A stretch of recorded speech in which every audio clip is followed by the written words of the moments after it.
Pada kesempatan kali ini kita akan pelajari bagaimana cara mendapatkan gaya gempa pada struktur portal untuk masing-masing lantai.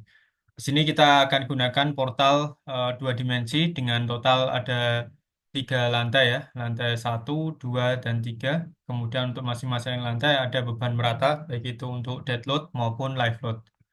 Untuk lokasi bangunan ada di Jakarta, kemudian untuk kategori resiko, kategori resiko 3, dan untuk jenis tanah diasumsikan stiff soil atau nilai SD. Yang pertama, kita tentunya adalah kita cari tahu nilai site parameter ya.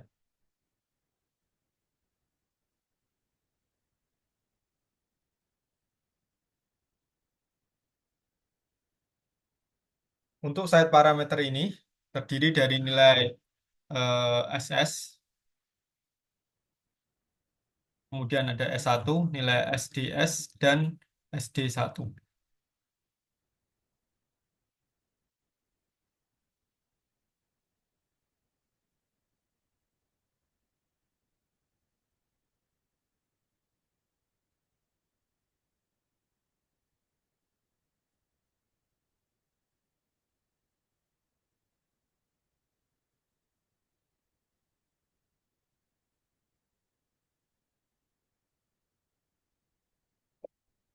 Nilai set parameter ini kita bisa langsung gunakan website Cipta Karya ya.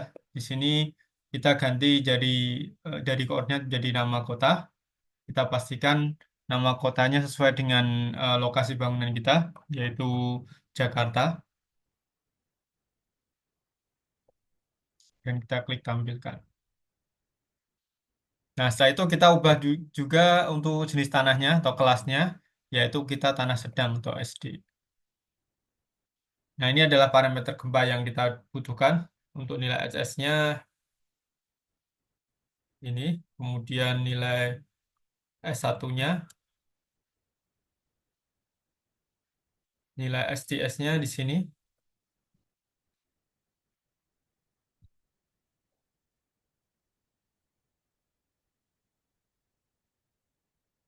nilai SD1-nya 0,49. Nah, ini satuannya dalam G semua ya. Setelah kita dapatkan site parameter, kita bisa langsung mencari nilai building parameternya.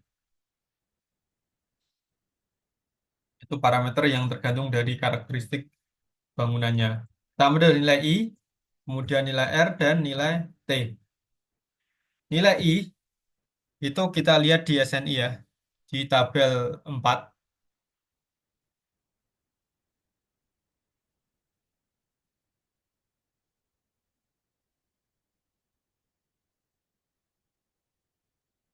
Nah, kalau kita lihat ini tabel 4 nilai I itu tergantung dari kategori resiko. Nah, sesuai dengan bangunan kita adalah kategori resiko 3, maka nilai I-nya 1,25.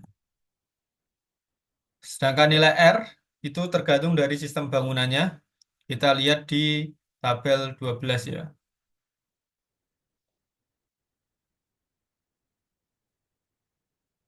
Nah, ini tabel 12. Nah, kita gunakan sistem rangka pemikul momen atau momen frame. Nah, untuk momen frame yang kita gunakan adalah beton bertulang pemikul momen khusus dengan nilai R 8 ya. Ini nilai R yaitu 8. Jadi ini adalah spesial momen frame.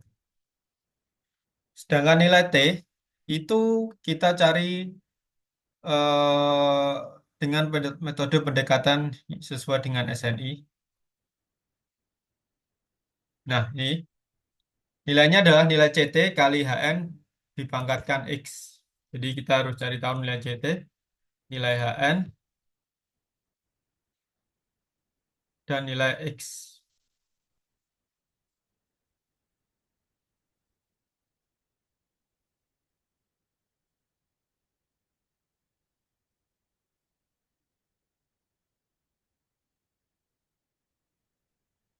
Nilai CT dan nilai X itu tergantung dari tabel ini. Yaitu kita lihat tipe strukturnya, karena kita adalah beton pemikul momen, maka nilainya adalah ini ya, nilai CT-nya 0,0466, yang nilai X-nya 0,9. Nilai HN itu adalah tinggi bangunan. Tinggi bangunannya ada 12 meter ya. Jadi langsung aja kita bisa langsung hitung nilai T-nya, CT dikalikan HN dipangkat X. Kita bisa lihat bahwa periode bangunannya adalah 0,44 second. Setelah kita dapatkan periode atau building parameter, kita bisa langsung menginjak ke seismic coefficient.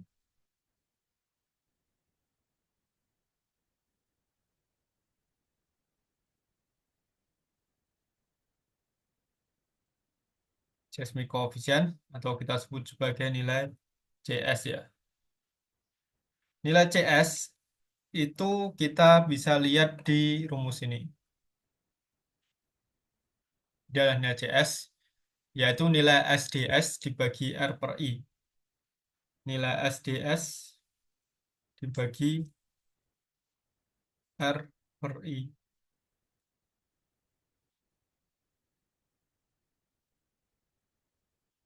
Nah, nilai CS ini ada batasannya, yaitu nilai CS maksimum, yaitu nilai ini, dan nilai CS minimum. Nilai CS maksimum itu tergantung dari nilai T-nya. Apakah nilai T kita kurang dari nilai TL atau T kita lebih dari nilai TL. T kita adalah 0,44 second, sedangkan nilai TL itu kita bisa lihat di sini ya. Nilai TL-nya adalah 20 detik. Jadi kalau kita lihat, kita bisa gunakan nilai CS yang ini karena nilai T kita kurang dari nilai TL, yaitu SD1. Kita lihat lagi di sini, nilai CS maksimum itu adalah SD1 dibagi T kali R per I.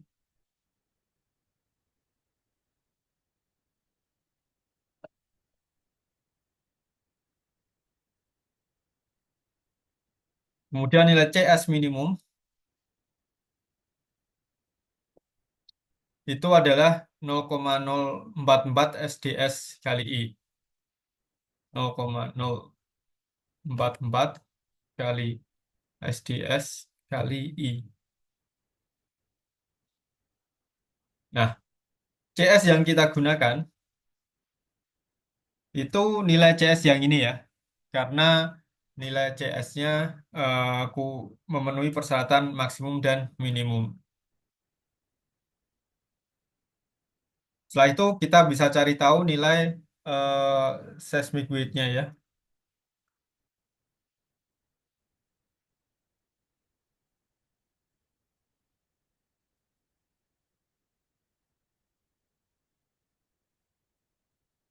Nah, kita bisa lihat bahwa untuk bangunan kita itu ada 3 lantai. Jadi kita cari tahu berat untuk masing-masing lantai. W1, W2, W3. Untuk masing-masing lantai terdapat dead load dan live load. Untuk dead load totalnya di lantai 1 itu adalah 10 kilonewton per meter ya. Jadi 10 kilonewton dikalikan bentangnya. 10 10 kali 8. Lantai 2 juga sama, 10 kali 8. Ini juga sama. Sedangkan lantai berat hidupnya itu ini 20 kali 8. Ini 20 kali 8. Sedangkan yang atap 8 terus 10 kali 8.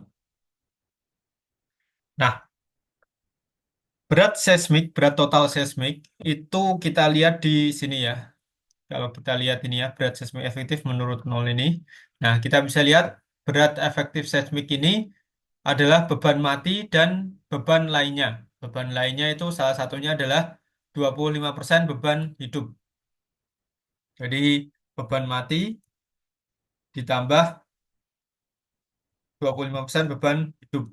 Ya, jadi kalau kita lihat ini, ditambah 0,25 kali beban hidup. Jadi anggapannya pada saat gempa, bangunan yang terisi atau beban hidup yang ada pada bangunan hanya 25% saja.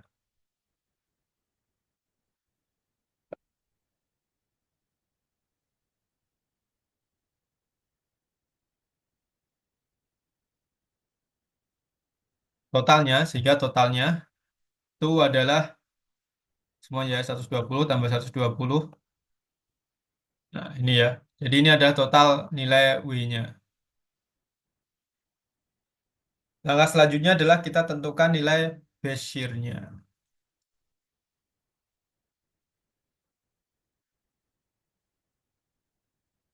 Base shear itu nilai V ya. Nilai base shear,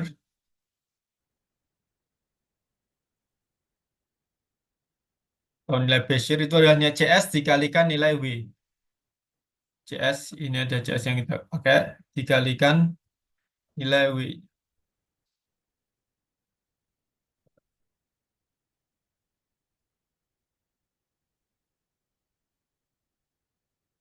Nah, selanjutnya kita bisa tentukan gaya gempanya untuk masing-masing lantai ya.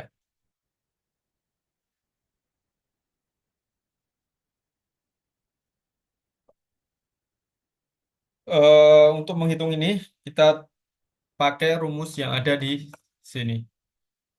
SNI yang kita lihat di rumus ini. Jadi nilainya, nilai Fx itu adalah nilai C Vx dikalikan nilai V. Jadi ini, nilai Fx ini, itu adalah nilai C Vx dikalikan V. V-nya kita sudah tahu. V-nya tadi kita kayak ke sini ada 32,9. Sedangkan nilai CVX itu kita gunakan rumus ini. Jadi untuk mendapatkan rumus ini kita bisa pakai tabel seperti ini. Kita asumsikan ini level, kemudian nilai WI, kemudian ada HI, kemudian ada nilai K.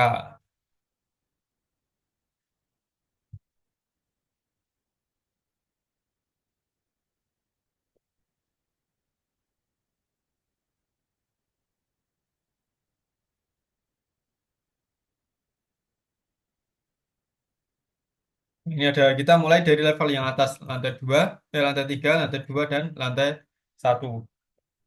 Untuk lantai 3 itu berat totalnya itu ini ya 100. Kemudian lantai 2 itu yang beratnya ini. Kemudian lantai 1 beratnya ini. Dengan nilai HI, apabila kita tarik ini ya.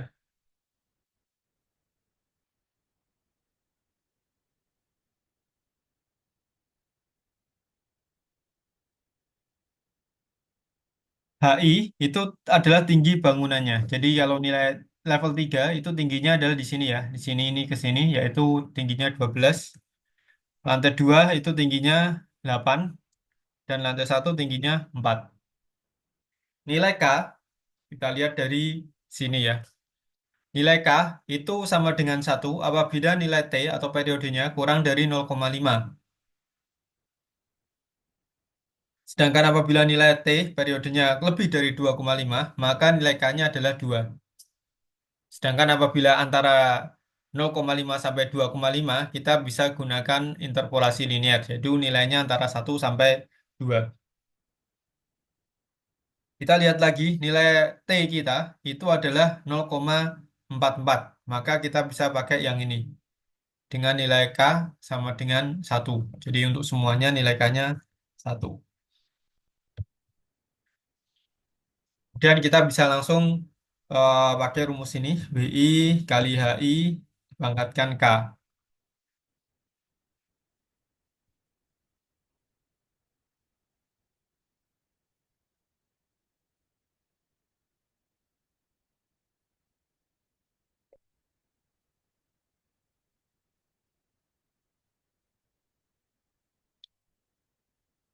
WI kali HI dipangkatkan K.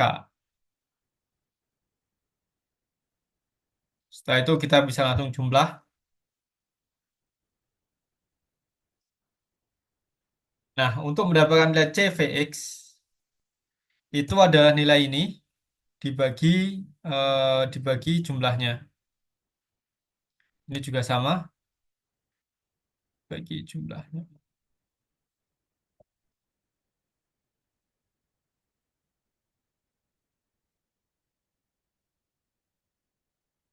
Kalau kita jumlahkan nilai CVX-nya, ini nilainya harus sama dengan satu ya.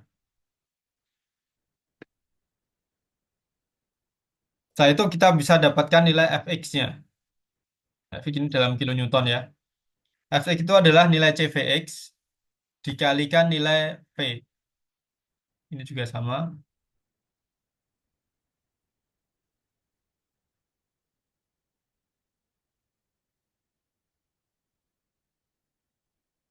Apabila ini jumlah, apabila ini jumlah, itu sama dengan nilai V-nya.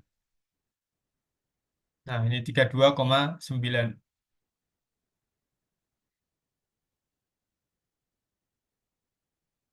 Nah, ini adalah gaya gempa untuk masing-masing lantai.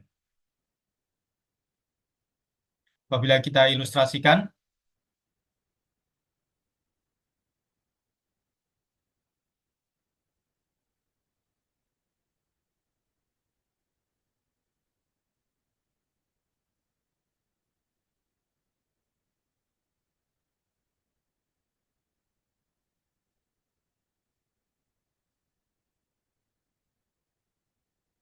yang lantai paling bawah itu nilainya adalah 6.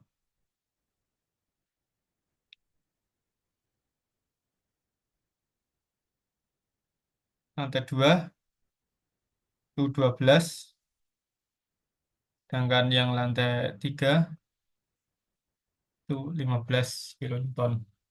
Jadi ini adalah ilustrasi gaya-gaya gempa yang ada pada masing-masing lantai.